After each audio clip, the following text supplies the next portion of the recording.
et bienvenue sur Indépendante et Authentique, le podcast pour booster ton état d'esprit et ton entreprise.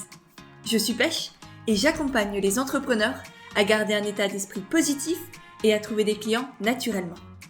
Chaque mercredi, je te partage une réflexion et des conseils pour gagner confiance en toi, oser sortir des cases et développer ton projet tout en restant motivé et en accord avec tes valeurs. Aujourd'hui, j'ai envie de te parler d'un sujet qui, on va pas se le mentir, nous touche absolument tous. J'ai nommé la comparaison. Et notamment, bien sûr, la comparaison aux autres qui font mieux, qui sont plus connus, qui ont plus d'argent, qui font ceci, qui font plus cela, etc. Et c'est un sujet qui me touche particulièrement en ce moment, enfin, notamment qui m'a touché les semaines précédentes, parce que je pense que tu n'as pas pu le louper. Je viens de sortir une grosse formation sur la communication, sur comment vendre de manière éthique, de manière authentique, comment se faire connaître, comment gagner en visibilité. Et pendant toute la durée de la création de cette formation et surtout aussi toute la durée du lancement, j'ai eu du mal à ne pas me comparer aux autres et à me comparer aux autres entrepreneurs qui avaient aussi déjà lancé plein de formations, des entrepreneurs qui étaient forcément plus connus, plus ceci, plus cela. Et je me suis dit, bon déjà j'ai travaillé sur moi, je me dis, cocotte, on va se calmer. Et du coup, là, en sortant de cette grosse semaine de lancement, je me suis dit que ce serait sympathique de t'en parler parce que c'est vraiment un sujet qui, moi, m'a vraiment tordu l'esprit. Et je pense que toi aussi, tu as parfois du mal peut-être à faire face à cette comparaison, à arrêter surtout en fait de te comparer parce que c'est surtout ça qui nous bloque, c'est qu'on a toujours tendance à se comparer. Quoi que l'on fasse, où que l'on soit et qui que l'on soit, on se compare aux autres. Et je t'assure que même Barack Obama, George Clooney, Beyoncé ou qui sais-je se comparent aussi aux autres. J'en suis certaine. Je leur ai pas posé la question directement et je suis sûre ce serait très intéressant aussi, mais je suis certaine que eux aussi, ils sont remplis de doutes, ils sont remplis de parfois de syndrome de l'imposteur, de tous ces sentiments qu'on ressent quand on se compare et dont on va parler aujourd'hui. Parce que j'ai vraiment envie de partager avec toi des conseils, des réflexions à avoir, des pistes et des méthodes pour arrêter enfin de te comparer aux autres parce que tu vaux bien mieux que ça. Du coup, au programme du jour, on va voir premièrement les 3 sentiments qui nous empêchent d'arrêter de nous comparer aux autres. Ensuite, on va voir pourquoi les autres ne sont pas vraiment le problème. Puis, on verra les 8 clés justement qui vont te permettre de prendre du recul et d'éviter de te comparer, d'arrêter vraiment d'être dans cette comparaison constante et oppressante. Et pour finir, je vais te partager une petite citation que tu vas pouvoir te tatouer sur le bras ou, au choix, afficher sur le frigo. Là, c'est vraiment à toi de choisir selon ton style de vie, disons. Donc voilà, ça c'est au programme du jour. Et juste avant de passer à tout ça, j'avais envie de remercier du fond du cœur toutes les personnes qui ont pris la formation cette semaine, qui m'ont fait confiance, qui se sont fait confiance aussi et surtout qui ont eu envie d'aller jusqu'au bout, qui se sont lancés, qui se sont donné les moyens de croire en leur projet, de se développer, de grandir, de se faire connaître, d'avoir des clients, de créer cette communauté engagée qu'ils méritent. Donc voilà, vraiment bravo à toutes et à tous et surtout un petit clin d'œil à toute l'équipe du coaching de groupe que j'ai vraiment hâte de commencer. Et une grosse mention spéciale à Maëlan de Rocket My Business qui a été d'un vrai gros soutien durant toute cette semaine, surtout qu'elle venait, elle, de sortir du lancement de son académie, donc je pense qu'elle était complètement claquée, et pourtant, t'as pris le temps, Maëlan, de venir m'envoyer des petits mots, et vraiment, ça m'a énormément touchée. Donc voilà, merci beaucoup à toi et à vous toutes pour ce soutien et pour vous avoir fait confiance. Bref, sur ce, on revient à notre petit sujet du jour, qui est du coup, comment arrêter de se comparer aux autres. Et pour commencer, on va voir les 3 sentiments qui nous mènent à la comparaison. Moi, j'ai listé ces 3 sentiments, t'en as peut-être d'autres, D'ailleurs, si t'en as d'autres, je serais curieuse que tu les laisses en commentaire ou que tu me les écrives sur Instagram, qu'on en parle, ce serait sympa. Et du coup, ces 3 sentiments sont le manque de confiance en soi, / la dévalorisation, la jalousie et l'envie. D'ailleurs, je crois que je tiens ces deux derniers sentiments, la jalousie et l'envie, d'un livre qui est super intéressant, D'ailleurs, ça peut être intéressant que je te partage les explications qu'il y avait dedans. Du coup, bouge pas, je vais te le chercher. Ok, c'est bon, j'ai trouvé. Du coup, dans ce livre qui est Le jour où je me suis aimée pour de vrai de Serge Marquis, qui est une vraie pépite d'ailleurs au passage. Si tu recherches un livre de développement personnel qui est plutôt axé roman, c'est vraiment un roman de développement personnel, ça prend pas le chou et il est vraiment magnifique. Je te mettrai le lien dans la description de l'épisode. Et du coup, sur une page, à la page 168 précisément, il nous partage, c'est Serge Marquis, la différence entre la jalousie et l'envie que j'ai trouvé extrêmement intéressante parce que c'est vrai que souvent on associe les deux alors que ces deux mots, c'est pas pour rien qu'il y a deux termes différents.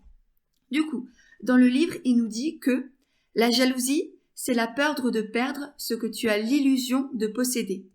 Quelque chose ou quelqu'un que personne d'autre ne possède et qui, par conséquent, te procure un sentiment d'unicité.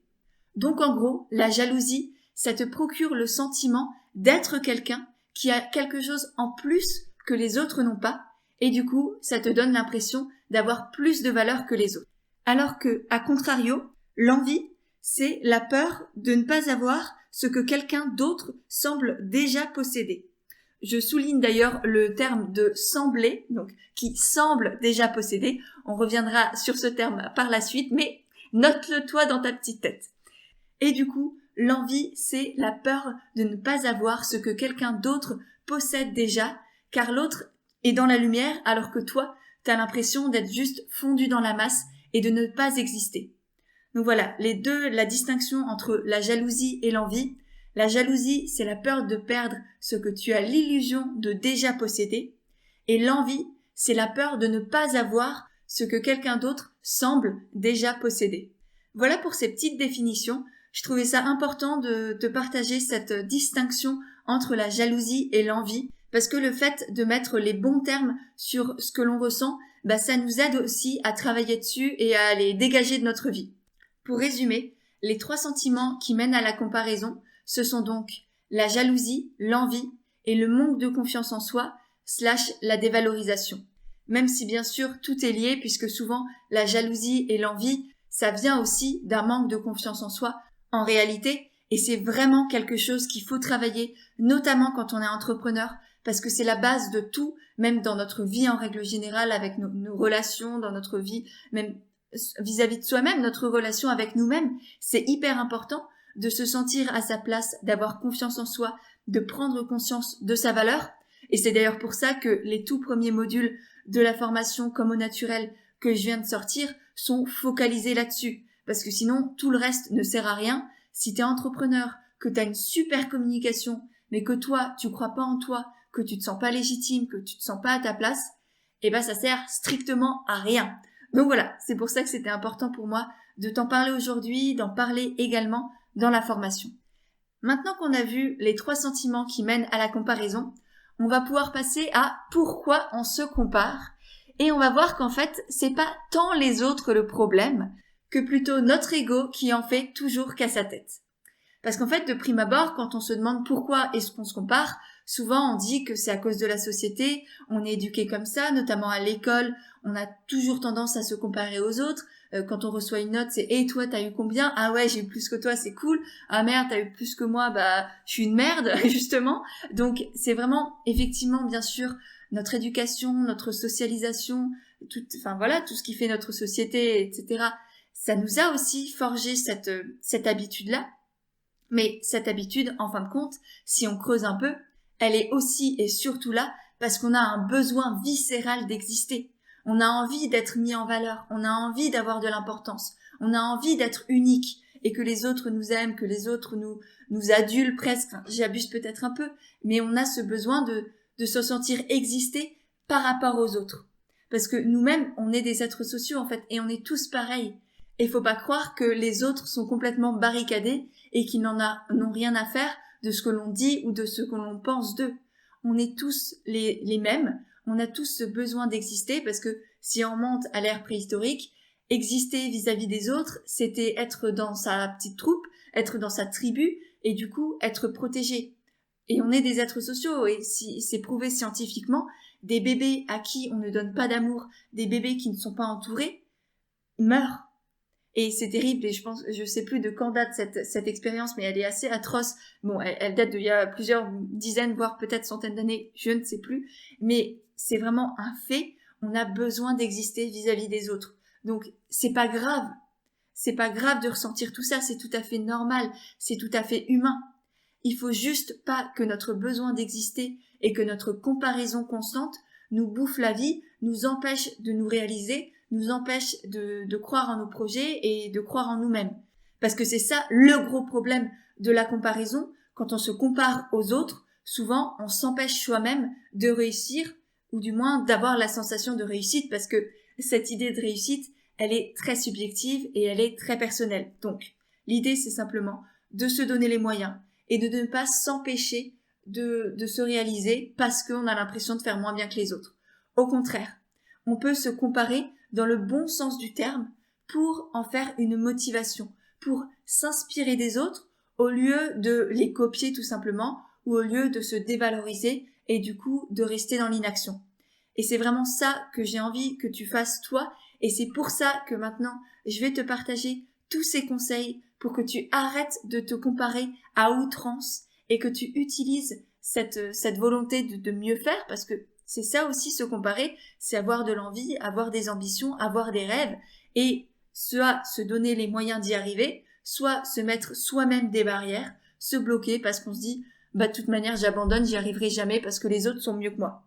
C'est vraiment à toi de choisir ce que tu penses et ce que tu mets en application ensuite, et c'est pour ça que je vais te partager là tout de suite ces petits conseils. Le premier conseil, c'est de savoir dans quel domaine est-ce que tu te compares le plus souvent.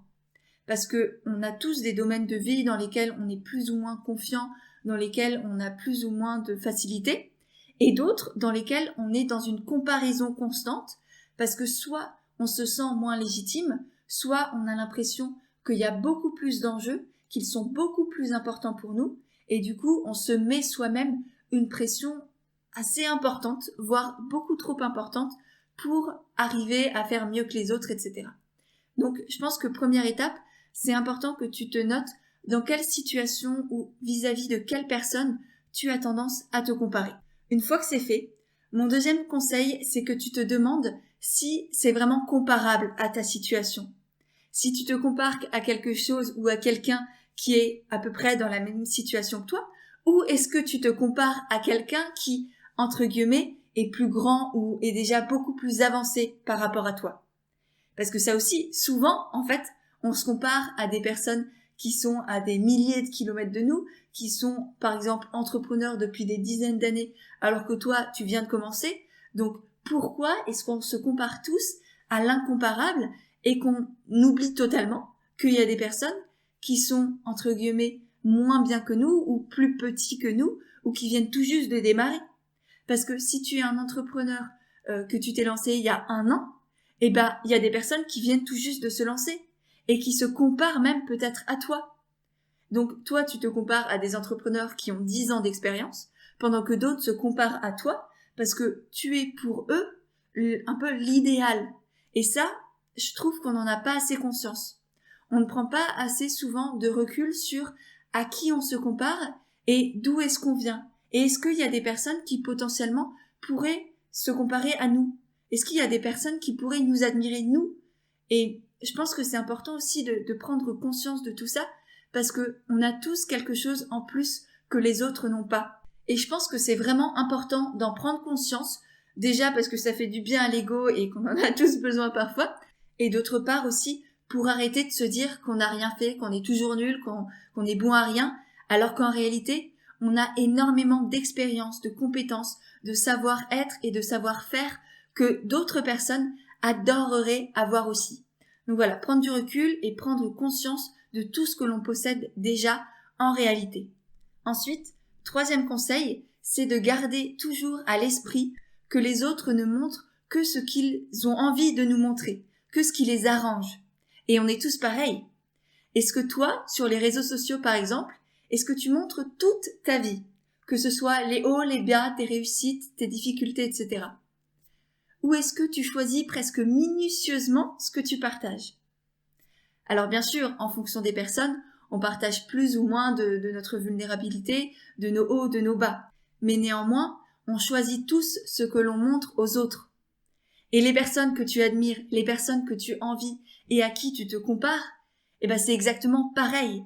Elles ne te montrent que ce qu'elles ont envie de te montrer. Parce qu'elles vont te donner justement l'impression qu'elles réussissent, que tout va bien, que leur lancement par exemple c'est génialissime. Je dis ça en connaissance de cause bien sûr, parce que pour être honnête, pendant que j'étais en plein lancement la semaine dernière et même pendant que je préparais la formation, j'écoutais notamment des podcasts et je me renseignais sur tout ça parce que, encore une fois, j'étais dans la comparaison constante et je suis notamment tombée sur des articles et des podcasts où les gens partageaient les résultats de leur lancement. Ils me disaient qu'ils avaient fait 20 000 € de chiffre d'affaires, etc. Mais derrière tout ça, en réalité, je ne vois qu'un chiffre. Je sais rien du tout sur comment ça s'est passé, quelles ont été les charges, est-ce qu'ils ont fait de la pub Facebook. Si ça se trouve, ils ont dépensé 10 000 € en pub Facebook et Instagram ou Google. Et du coup, sur les 20 000 € de chiffre d'affaires, quand on enlève les charges, l'URSSAF, les impôts, les frais de je sais pas quoi, les frais de publicité, si ça se trouve, ils ont gagné 2 000 € pour 3 mois de travail. Ça, pareil, tu ne sais pas combien de temps ils ont mis pour créer la formation. Moi, j'ai mis, je sais pas combien de semaines moi j'ai mis, voire 2 mois, j'ai mis, mais si ça se trouve, la personne à qui j'étais en train de me comparer, elle avait mis des années et des années à sortir sa formation. J'abuse peut-être un peu, mais mine de rien, on ne sait pas ce qui se passe derrière. Pareil, moi, c'était mon premier lancement. Donc, et là, si ça se trouve, j'étais en train de me comparer à une personne qui avait fait déjà des dizaines et des dizaines de lancements. Donc, je peux pas me comparer à des personnes comme ça.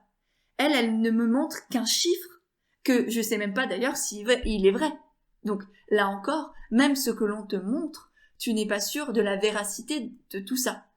Donc, vraiment, prendre du recul sur tout ce que tu penses, tout ce que tu vois au quotidien et qui te met mal à l'aise, que tu prends pour acquis et pour vrai, alors que tu n'en sais rien du tout, c'est ça qui détruit en fait.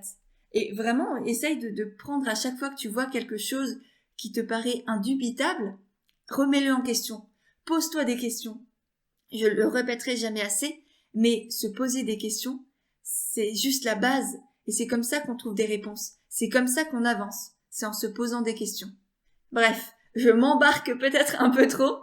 On en était au 3e conseil qui était que les autres ne montrent que ce qui les arrange. Donc, faut vraiment prendre du recul là-dessus aussi. On va passer au 4e conseil qui est ce que tu vois des autres n'est que ce que tu crois voir de ce qu'ils montrent. Je répète, ce que tu vois des autres n'est que ce que tu crois voir de ce qu'ils montrent. Donc tout ça, ça veut dire que tout ce que tu vois est biaisé, encore une fois. C'est un peu ce que je te disais tout à l'heure, c'est que si tu es persuadé que la personne en face de toi à qui tu te compares réussit ou fait mieux que toi, alors forcément, tu verras tout ce qu'elle réussit et tu oublieras complètement tout ce qui n'a pas fonctionné forcément chez elle, si tant est qu'elle te le dise et qu'elle te le montre. Parce que là encore, t'es même pas sûr de ça. Donc, elle te montre bien sûr toutes ses réussites, tout ce qui marche bien chez elle, etc., tous ses succès, ses super lancements, clin d'œil à moi-même. Mais par contre, tu sais pas du tout ce qui a merdé. Et toi, t'es juste focalisé sur ce que tu penses être justement la réussite de cette personne et tu oublies complètement qu'elle aussi, elle est partie de très très loin, elle a vécu des difficultés, elle a fait des erreurs, elle a peut-être eu des grosses galères que toi-même tu n'as pas vécues et donc tout ça, tu le perds complètement de vue parce que tu es juste obnubilé sur ce que tu penses et tu cherches à confirmer ce que tu penses. Ça a d'ailleurs un nom, c'est le biais de confirmation qui veut tout simplement dire ce que je viens de te dire, que l'on ne voit que ce que l'on veut voir et que l'on interprète tout ce que l'on voit avec nos pensées et nos croyances qui sont jamais fondées ou très très rarement. Donc n'oublie jamais que ton cerveau est biaisé, que ce que tu vois n'est jamais la réalité. Et encore une fois, ce que tu vois des autres n'est que ce que tu crois voir de ce qu'ils montrent. Donc il y a plein de biais là-dedans, je te laisse écrire cette phrase et la décrypter, bien comprendre tous les termes, tous les mots. Chacun de ces mots ont un impact, ont une importance. Donc, je te laisse faire ton petit travail là-dessus. Et nous, on continue avec le 5e conseil qui est de te demander si tu aimerais vraiment être à leur place. Parce que ça aussi, souvent, on l'oublie. On se compare à des personnes qui sont un peu des modèles de réussite dans la société actuelle. Je pense par exemple à des personnes qui voyagent énormément, des personnes qui ont beaucoup d'argent, des personnes qui ont une super société avec plein d'employés. Mais est-ce que toi, ça te plairait vraiment d'avoir tout ça? Et j'ai été vraiment la première à faire cette erreur. Je me suis comparée au début à beaucoup de personnes qui avaient effectivement vraiment une société avec des employés, toute une équipe derrière eux, qui voyageaient à l'autre bout du monde, etc. Et pour moi, je me comparais énormément à eux. Et je ressentais beaucoup d'envie. Et je pense qu'un jour, je te ferai un podcast aussi sur la jalousie et l'envie, parce que vraiment, c'est des sujets qui me passionnent également. Mais pour revenir à notre comparaison, je me suis rendu compte qu'en réalité, je n'avais absolument aucune envie d'avoir leur mode de vie et d'avoir leur situation. Parce que c'est pas parce que la planète entière les adule et que ce sont des modèles de réussite que moi, ce sont des vies qui me conviendraient. Moi, j'ai besoin d'avoir un ancrage. J'ai besoin d'avoir une certaine stabilité. J'ai besoin d'être indépendante. J'ai aujourd'hui aucune envie d'avoir une équipe derrière moi. Je suis très bien toute seule. Peut-être qu'un jour, je prendrai une personne pour m'aider, une sorte d'assistante ou je sais pas encore. Ça viendra peut-être un jour. On n'y est pas du tout à ce point-là. Mais pour l'instant, j'ai pas envie d'être manager. J'ai vraiment envie de continuer à faire ce que je fais, de tout faire. Parce que c'est pour ça que je suis devenue entrepreneur. Parce que je suis une touche à tout. Je suis une grande curieuse. J'ai besoin d'avoir plein de choses à faire différentes dans ma journée. Et d'être derrière aux commandes de tout, en fait. J'ai un peu, bref, faudrait que je travaille là-dessus aussi, peut-être. Mais aujourd'hui, en fait, je n'ai absolument pas envie d'avoir leur vie. Et je me compare juste parce que la société me disait que c'était à eux que je devais me comparer. Et je pense que c'est très important aussi de prendre conscience de tout ça et de se demander si on aimerait vraiment être à leur place. Est-ce que c'est un mode de vie qui te conviendrait?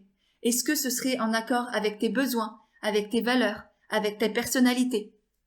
Tout ça d'ailleurs, je t'en parle dans mon guide gratuit pour entreprendre en restant authentique et en restant soi-même. Si ça t'intéresse, je te mettrai le lien pour le télécharger gratuitement dans les notes de l'épisode. Il y a plein d'autres choses, on apporte plein d'autres thématiques et je pense que vraiment, si tu es entrepreneur ou futur entrepreneur, ce guide peut vraiment beaucoup t'aider. On passe maintenant au 6e conseil qui est d'assumer ta différence. Oui! Et par là, en fait, je veux tout simplement dire d'être incomparable. Parce qu'en étant totalement différent des autres, tu pourras jamais te dire que c'est un ou une concurrente, que tu as envie d'être comme elle ou comme lui, parce que tu t'es créé ton univers à toi, ton image personnelle, ton image de marque, ton identité visuelle, tout ça, ça joue énormément. D'ailleurs, on en parle dans la formation, dans le module 3. Tout le module 3 est dédié à comment te différencier, que ce soit au niveau visuel, mais aussi au niveau de ta personnalité, de ta manière de communiquer, pour que justement, tu ne puisses pas te comparer aux autres, parce que tu sauras que tu es unique, que tu es toi-même, et que les autres sont juste les autres, et que toi, tu t'es créé un univers, une entreprise à ton image, et que ça sert juste à rien de te comparer parce que tu es différent des autres. Donc de toute manière, les autres seront eux-mêmes, et c'est très bien, et toi, tu seras toi, tes clients vont venir chez toi. Pour toi, tu vas créer une communauté qui te ressemble, une communauté bienveillante, qui te soutient, qui est là au quotidien. Et tout ça, ça va aussi t'aider vraiment à ne pas te comparer aux autres parce que tu sauras que ça sert juste à rien parce que t'es incomparable, t'es unique, t'es juste toi, voilà. Et donc vraiment ça, c'était aussi important pour moi de te le transmettre dans la formation comme au naturel parce que c'est juste essentiel et c'est ça aussi l'une des clés de la réussite et quelque chose qui amène énormément de confiance en soi. Donc je t'invite vraiment à travailler sur ta différenciation. 7e conseil, au lieu de te comparer aux autres, compare-toi à toi-même. On oublie souvent tout le chemin que l'on a traversé pour arriver là où on est aujourd'hui. Et du coup, on perd totalement de vue que non, on n'est absolument pas nul, que non, on n'est pas moins bien que les autres. On a juste notre propre parcours, on a eu nos difficultés, on a fait nos expériences, on a relevé nos obstacles à nous, et on est sorti vivant, et on est sorti même grandi, on est sorti avec d'autres envies, d'autres projets, d'autres connaissances. On voit toujours ce qu'on n'a pas, et on oublie totalement tout ce que l'on a déjà traversé justement. Et pour prendre conscience de tout ça, ce que je te propose de faire, c'est de te créer un petit carnet, un journal de progression, un journal d'aventure entrepreneuriale par exemple, où tu pourrais noter justement toutes les expériences que tu franchis au fur et à mesure, toutes les étapes que tu coches, et pour noter en fait tout simplement ta progression et voir tout ce que tu as déjà traversé. Et je t'assure qu'en faisant ça, tu te diras « Waouh, mais je suis quand même une personne incroyable quoi, je suis géniale, c'est fou !» Et ça, vraiment, ça t'évitera de regarder les autres et d'apprendre simplement à te comparer à toi-même, à te mettre effectivement des petits défis, mais des défis que tu peux relever toi par rapport à ce que tu as traversé, où tu es parti, à ton point de départ, où tu es aujourd'hui et où est-ce que tu veux aller. Parce qu'encore une fois, là où tu veux aller, c'est pas forcément là où les autres sont aujourd'hui. Et puisqu'on parle de comparaison, mon 8e conseil, c'est aussi de te renseigner sur le parcours des personnes que tu admires ou des personnes à qui tu te compares. Parce que souvent, on ne se rend pas compte non plus de toutes les expériences, toutes les galères, tous les obstacles que ces personnes à qui on se compare constamment, elles aussi, elles sont parties de très très loin, voire peut-être de plus loin que toi. Et si ça se trouve, tu vas te rendre compte que toi, ce que tu as fait en 1 an par exemple, ces personnes, elles ont mis 10 ans à le faire. Et ça, toi, actuellement, tu ne le vois absolument pas. Tu es juste focalisé, obnubilé par ce que tu n'as pas, parce que elles ont aujourd'hui, et tu ne sais pas par quoi elles sont passées. Donc je pense que c'est aussi important d'aller, je sais pas, sur LinkedIn, sur Wikipédia, d'aller même leur poser la question. Ça, c'est aussi un excellent conseil.